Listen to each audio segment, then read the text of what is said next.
বাঙালিখানায় সবাইকে স্বাগত জানাই। আপনারা তো অনেকভাবে মাছের ঝোল ঝাল রান্না করে খেয়েছেন, রুই মাছ, কাতলা মাছ। আজকে একটু মুখের স্বাদ বদলানোর জন্য অন্য মাছের রেসিপি খুব সহজে আপনিও শিখে নিতে পারবেন ছোট ছোট টিপস সহ। তবে এতটাই সুস্বাদু খেতে, আপনি একবার রান্না করলে আপনি বারবার রান্না করবেন। যে এ মাছ পছন্দ করে না সেও কিন্তু এ মাছ পছন্দ করবে এমনভাবে রান্না করলে। তবে আমি আজকে এখানে মাছের নাম বলবো না, আপনারা দেখে চিনে নিতে পারবেন। তবে আমার বাড়িতে এ মাছ কিভাবে রান্না করা হলো এত কম তেল মশলায়, চলুন সেটা একবার দেখে নেওয়া যাক ভিডিওর মাধ্যমে।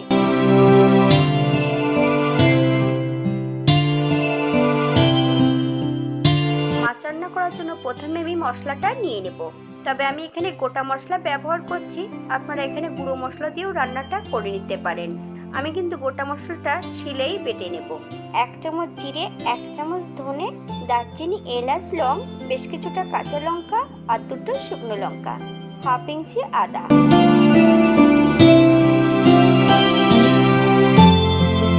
বেশ মিহি করে বেটে নিতে হবে। তবে আমি কিন্তু এখানে মশলাটা বেটেছি শিলে, আপনারা গুঁড়ো মশলা দিয়েও রান্নাটা খুব সহজে করে নিতে পারবেন। মশলার মধ্যে আরো কিছু উপকরণ আমি মিশিয়ে নেব। 1/2 চামচ হলুদ গুঁড়ো আর 2 চামচ কাঁচা সর্ষের তেল। আপনারা তেলটা কম বেশি করে নিতে পারেন। এই পর্যায়ে মশলাটাকে একপাশে ছড়িয়ে রাখবো।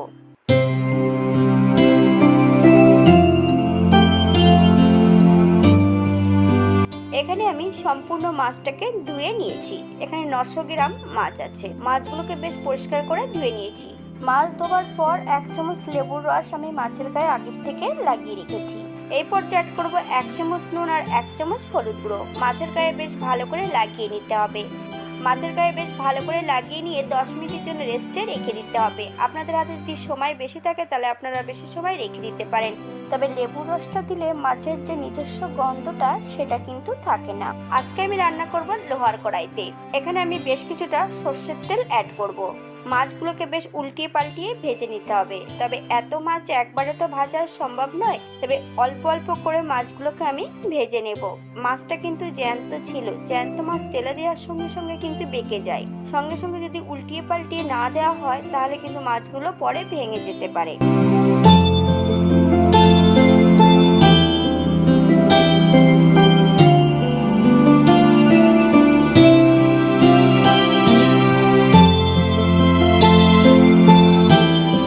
বাঙালি রান্না ঘরোয়া উপকরণ দিয়ে আপনাদের যদি রান্নাগুলো পছন্দ হয় তাহলে চ্যানেলটি সাবস্ক্রাইব করে দিয়ে পাশে থাকবেন। পাশে থাকা বেলটি বাজিয়ে দেবেন, নইলে নিত্য নতুন রান্নার নোটিফিকেশন পাবেন না।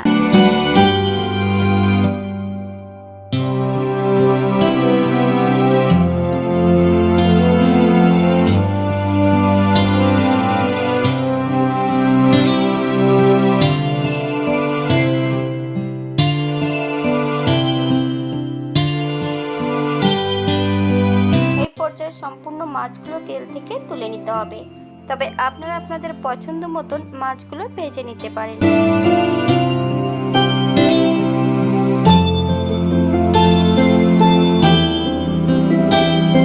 আমি দ্বিতীয়বার একই পদ্ধতিতে মাছগুলো ভেজে নেব। আমি এখানে রান্না করছি সর্ষের তেলে, আপনারা সাদা তেল দিয়েও রান্নাটা করতে পারেন।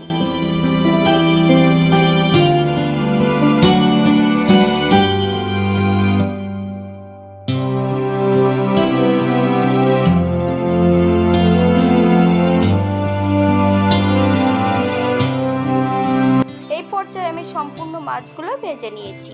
একই তেলে রান্না করব। ফোড়নে রেখেছি সাদা জিরে 1/2 চামচ। ফোড়ন থেকে সুগন্ধ বেরোলে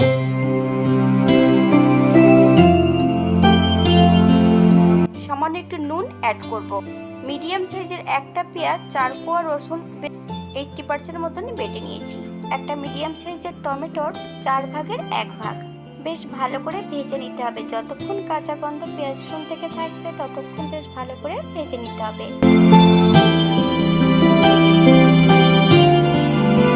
এই পর্যায়ে আমি সম্পূর্ণ বাটা মশলাটা অ্যাড করব। মশলাটা 3 থেকে 4 মিনিটের মতন বেশ ভালো করে ভেজে নিতে হবে। মশলা ধোয়া বাটি থেকে সামান্য একটু জল অ্যাড করব। যতক্ষণ মশলা থেকে তেল না ছাড়ছে ততক্ষণ বেশ ভালো করে মশলাটা কষিয়ে নিতে হবে। 5 থেকে 7 মিনিটের মতন বেশ কষিয়ে নিলেই হবে। মশলা কিন্তু কষাবেন মিডিয়াম আঁচে।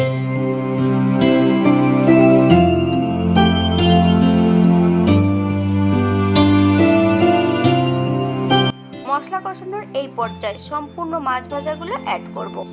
মিডিয়াম আঁচে 5 থেকে 7 মিনিটের মতন মশলা ও মাছ সহ বেশ ভালো করে কষিয়ে নিতে হবে। এই পর্যায়ে 4টে কাঁচা লঙ্কা অ্যাড করব। আপনারা যদি পছন্দ করেন তাহলে পরিমাণে বাড়িয়ে দিতে পারেন। মশলা ও মাছ যত ভালো কষানো হবে তত কিন্তু তরকারির স্বাদটা বেড়ে যাবে।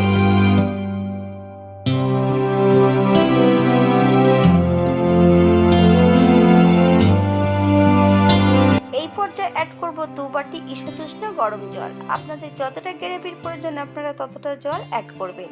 হাই ফ্লেমে আমি 5 মিনিট প্রথমে রান্না করে নেব। 5 মিনিট পর 7 থেকে 8 মিনিটের মতন ঢাকা দিয়ে রেখে দেব মিডিয়াম আঁচে। তবে শুধু ঢাকা দিয়ে রেখে দিলে হবে না, ঢাকা খুলে মাঝে মাঝে একটু নেড়ে দিতে হবে। এই পর্যায়ে অ্যাড করতে হবে 1 চামচ কাঁচা সর্ষের তেল। আপনারা যদি পছন্দ করেন তাহলে পরিমাণে বাড়িয়ে দিতে পারেন। গ্যাসের ফ্লেমটা অফ করে দিয়ে 5 মিনিটের জন্য স্ট্যান্ডিং টাইম দেব, তারপর সার্ভ করব।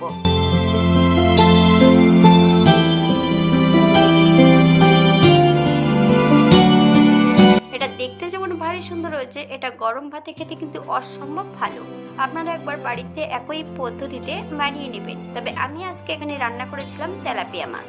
যারা পেঁয়াজ রসুন খাবেন না তারা সর্ষে অথবা আদা জিরে বেটে দিয়েও রান্না করলে সেটা খেতেও কিন্তু খুব সুস্বাদু হবে। হাতে যদি সময় থাকে তাহলে একটা লাইক কমেন্ট শেয়ার করবেন। আজকের ভিডিওটি এই পর্যন্ত। সবাই সুস্থ থাকবেন, ভালো থাকবেন। অন্যদিন নতুন রেসিপি নিয়ে আপনাদের সামনে আবার আমি হাজির হব। নতুন ও পুরনো সকল বন্ধুদের অসংখ্য ধন্যবাদ ভিডিওটি দেখার জন্য।